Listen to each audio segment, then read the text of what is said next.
In conversation this week around the third focus for us at Haxby and Wigginton Methodist Church as we think about a Methodist way of life, looking at learning and caring. I had a conversation with the Reverend Leslie Newton.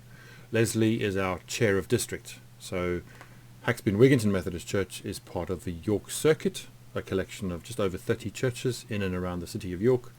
And then the Yorkshire North and East District is made up of a number of such circuits covering pretty much the whole of North Yorkshire and the East Riding of Yorkshire.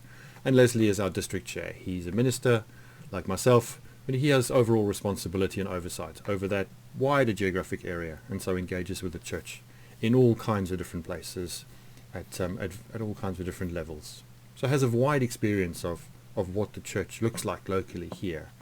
And he and I had a very good conversation about learning and caring. And I hope you enjoy it, because I enjoyed having it with him.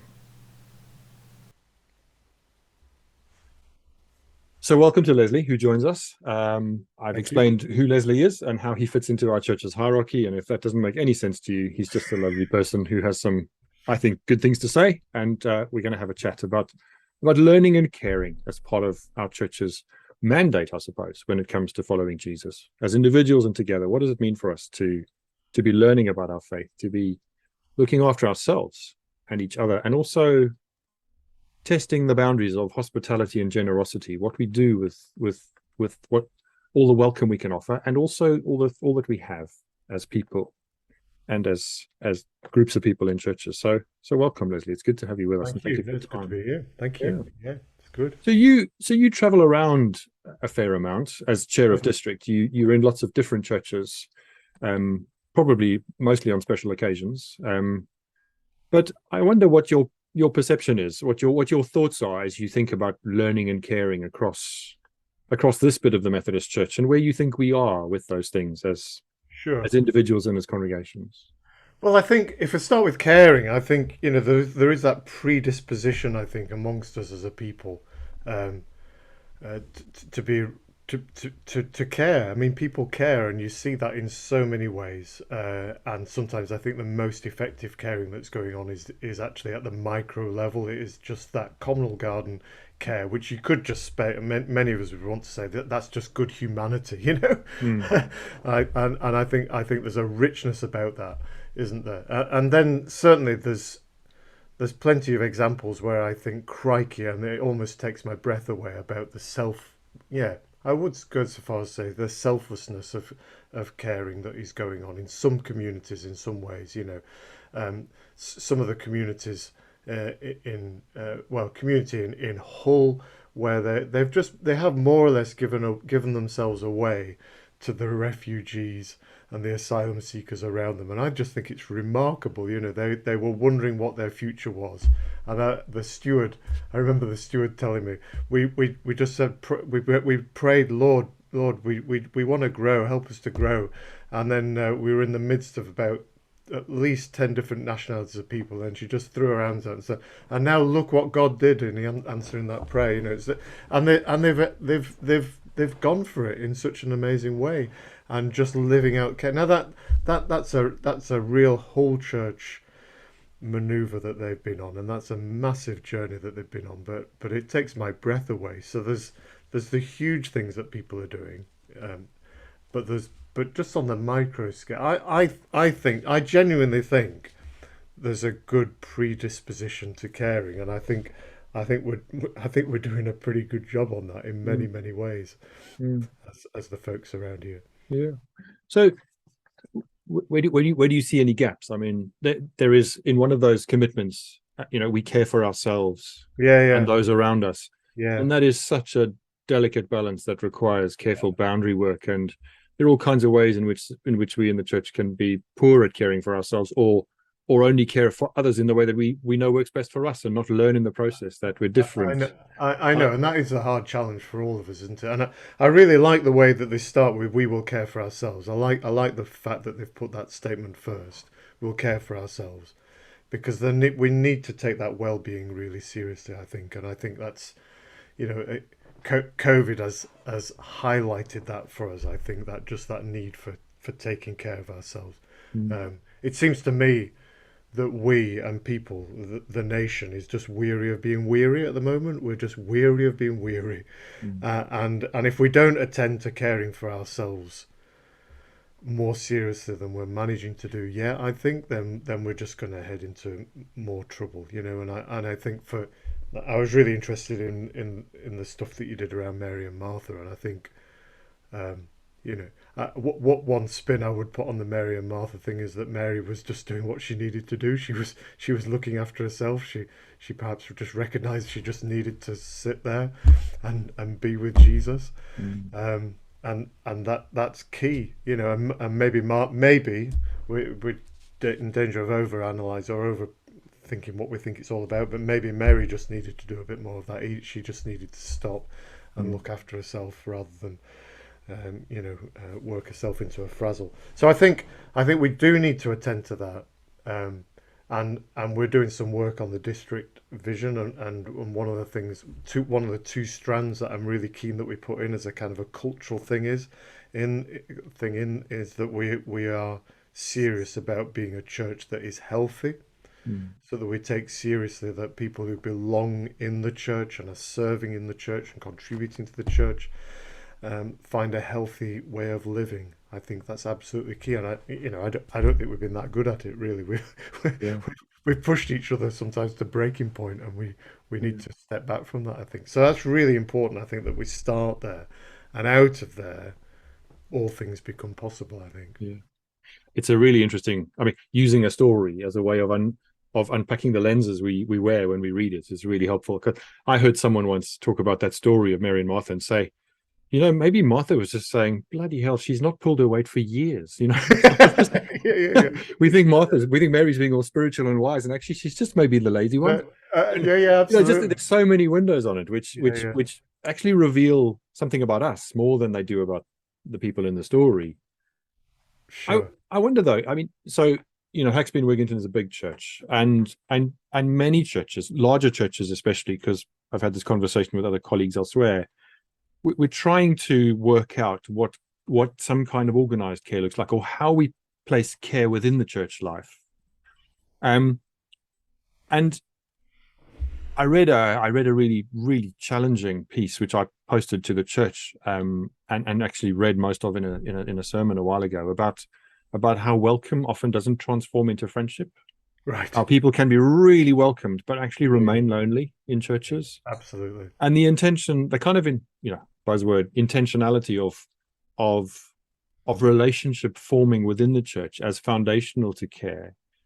How well do you think we do that? Because I, I'm never sure when I'm in a church that I'm not usually in on a Sunday. It's like who's new, who's not, who's been there for how long, how well Yeah. people know each other, and the element of friendship forming and journeying together in the reality of our lives as care is the bread and butter of who we are. Yeah, I think it's a real challenge, and I think to organize it in a larger church just becomes quite a challenge, doesn't it? And I've been there where you are in a large church, and it is a real challenge, I think.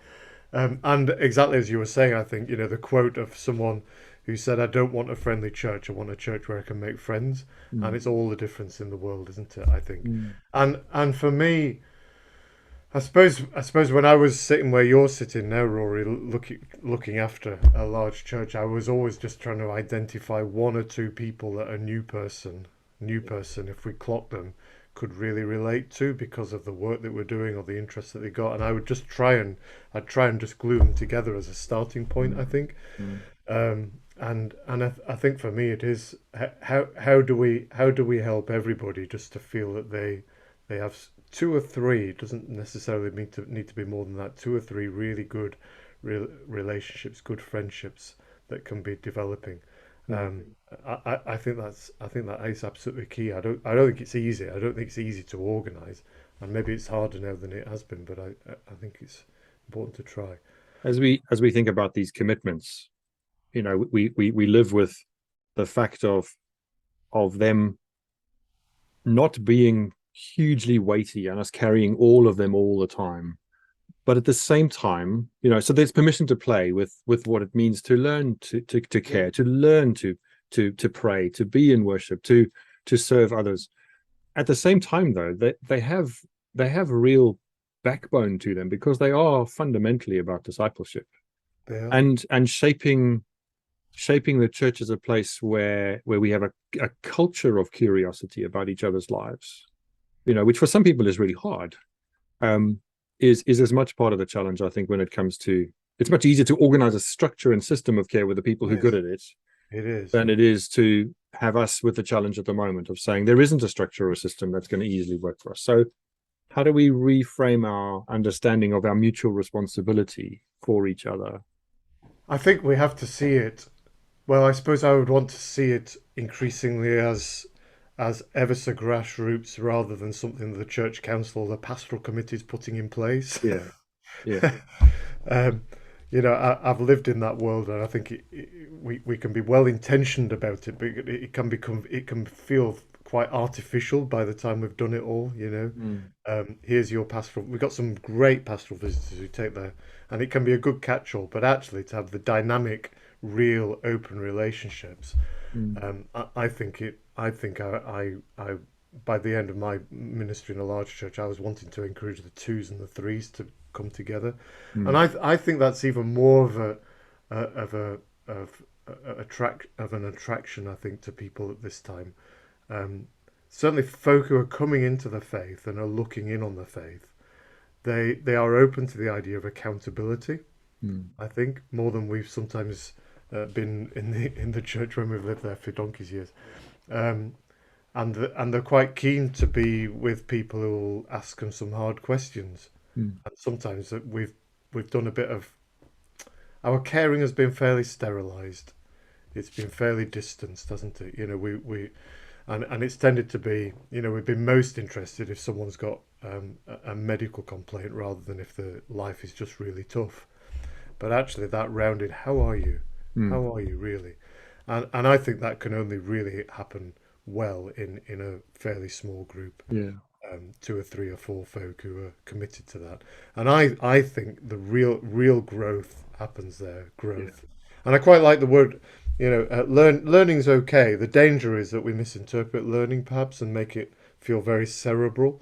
yes, And I'm really rather keen on the idea of growing, just growing in our understanding of who we are and who we are in God, mm, and letting things develop out of that. And mm, I think that will happen really, really well when two or three folk are quite intentional about saying, let's just meet up every now and again and yeah, really ask each other how we're doing and open yeah, up, let the masks down. yeah. Having worked in higher education for 11 years, as you know, and having my son at a school around the corner where the head teacher is absolutely clear that what happens in the classroom is just a part of what they're doing in the formation of little people, you know, in their growing lives. That idea that learning is about theology and biblical study and academic rigor is, it leaves out all the learning that is about all these practices, Yeah, because yeah, they're all yeah. about practicing, trying something and learning as we go when it comes to how we pray, how we serve, how we care even. There's a huge amount of self-discovery in the process of befriending, isn't there? There Potentially. is, There should be. there is. No, there is, and it's all it's all of a piece, isn't it? So that we will learn more about our faith. Yeah, absolutely fantastic. Of Mm. course, tick tick tick. I just nurse this worry that if we're not careful, we misinterpret it into theology school. Yeah. We will open a book and we'll be Yeah. told something. Whereas actually, I think we learn more about our faith by being out there and just being in a place that's making us feel quite nervous about stuff. Mm. Then we learn a bit more about faith, Yeah. and Yeah. maybe we're confused about what we think about faith, and then we have to work it out all over again. So Yeah. that kind of cycle, I think, is really interesting. So learning driven by good questions rather than any kind of Yeah, dogmatic statements or yeah, yeah, yeah. I don't know if you, I mean, I remember when I had confirmation, I was 19 and it was just the most dull 11 sessions of doctrinal of dogmatics, theology. it can and be and it quite. had the little weirdly shaped Methodist, the little catechism, of Yeah, we believe, yeah, and there's so much more to it than that. yeah. Because Yeah. a lot of people these days, I think, who've been around the block in the Christian church, are sensing, there must be more. And I really welcome that. But it's challenging. It's challenging to start to go on that journey of a faith, Yeah, perhaps yeah. leaving behind something that's felt core and secure, and I know what I'm meant to believe, and I'm jolly well going to believe it, to actually Mm, going on a journey of faith shifting. mm, That it is challenging, but actually, if we can embrace it and not be scared of it, and know that God's big enough to deal with it all, then I think we can find some really mm. fertile ground. Yeah. I know we talked a bit earlier about, I mean, the language I used in prefacing this focus was, about courage and choice in that story, but also in these things. And actually that learning is framed by what we don't know. And caring is often, a growing place when we have new experiences, things that are not what we already know and what we already have. I know you had some thoughts about those words and also, wanted to take them a bit further. Yeah. Yeah, yeah. I mean, I think your words are good about courage and choice. Absolutely. I was just reflecting on you were asking the question perhaps why people were finding it maybe quite a challenge to identify what they were sensing as their gifts and their strengths on the thing that you've got down there at Haxby.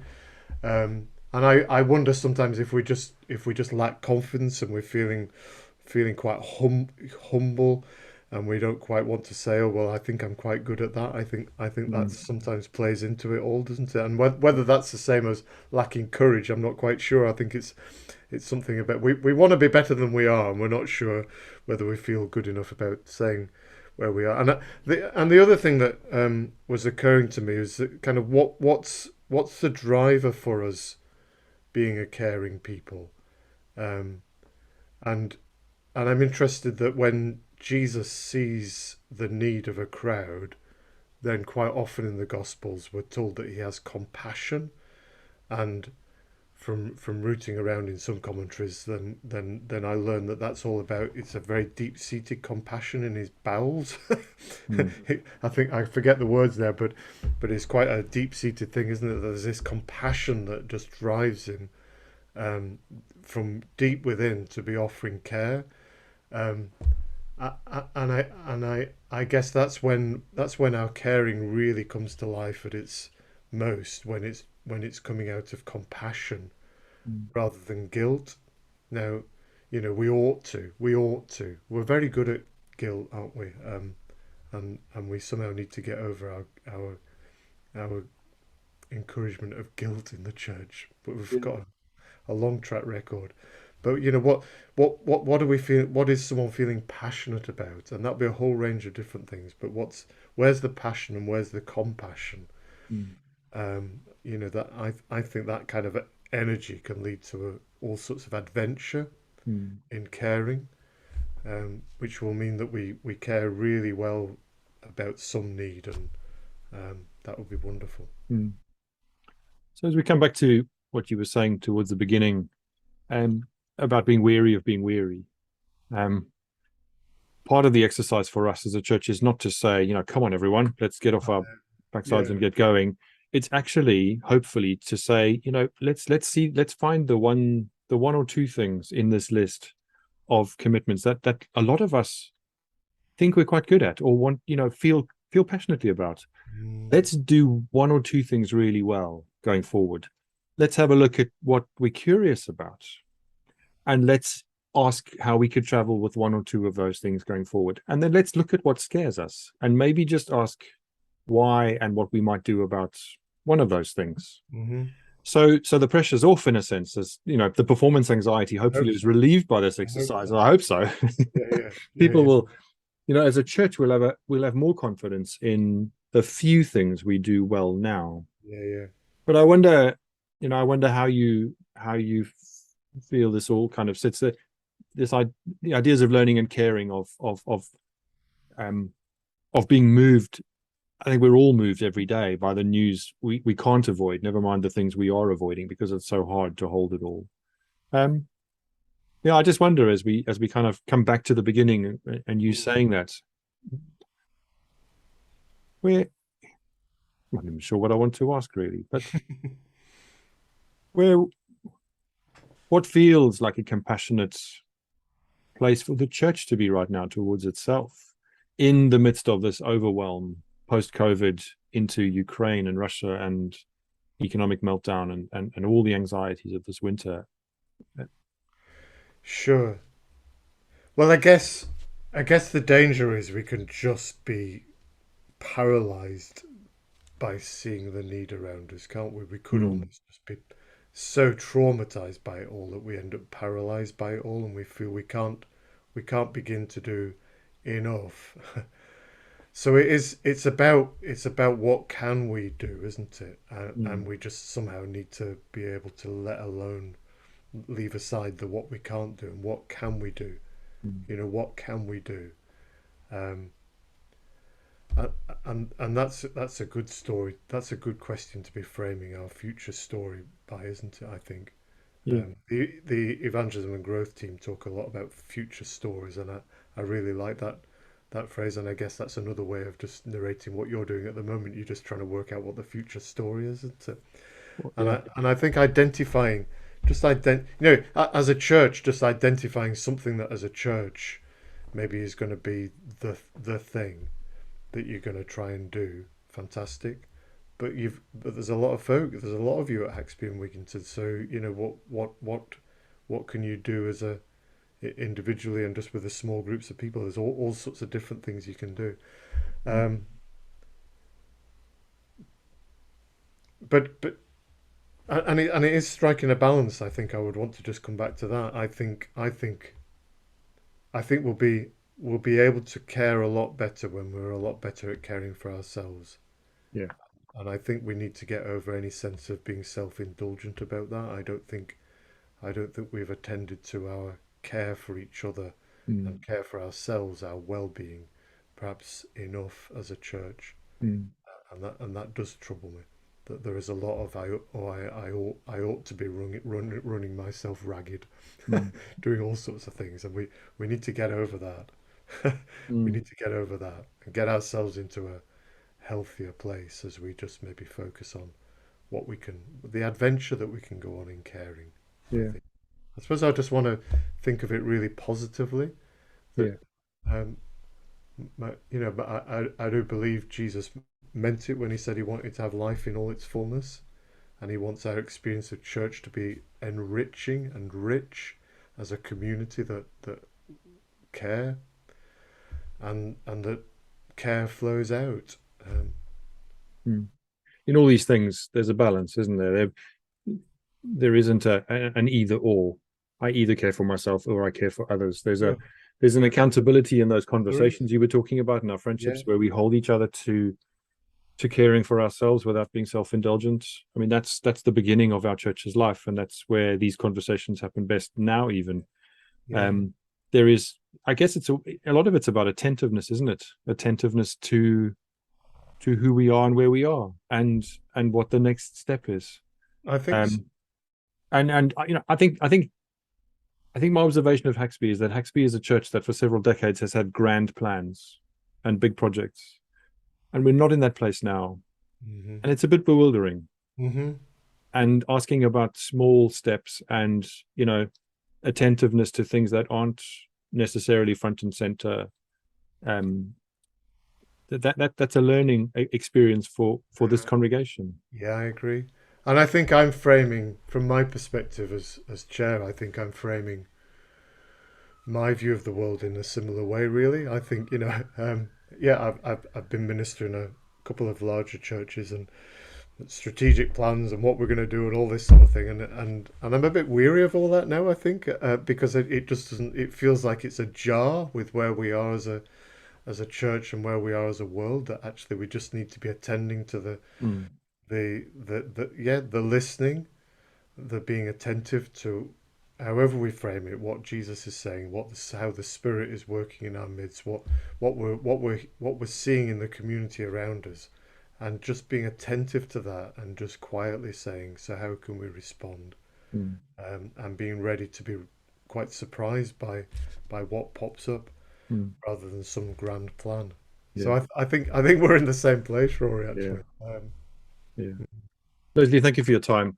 I know that I indulge people's ears for far longer than they often lend them to me. I wouldn't begin to say you do the same. And we could talk about this for a long time. Good. But thank you for contributing to our traveling playfully, with these things, taking them very seriously, but hopefully not feeling weighed down by them. Um, and that our church is a church that continues to affirm the way in which it's caring, and also, the places where it's hungry to find more, experience more, and know more. Hmm. Um, and every blessing to you as you Oh, thank you know as you I don't know, I want to say cut ribbons and pat babies on the head, and I know it's not quite that glamorous, you. but as you engage with the diversity of our church in North Yorkshire far more than the rest of us do. Thank you for your wisdom and your insight. Not at all. And I'm just really pleased that as a church you're taking a really, good look at this way of life and asking the hard questions of yourselves, because only good things can come from that. Mm. Only good things can come from that. Yeah, Yeah. So thank you. no, Thank been great to chat to you. Thank you. All right. Thanks, Rory. Thanks.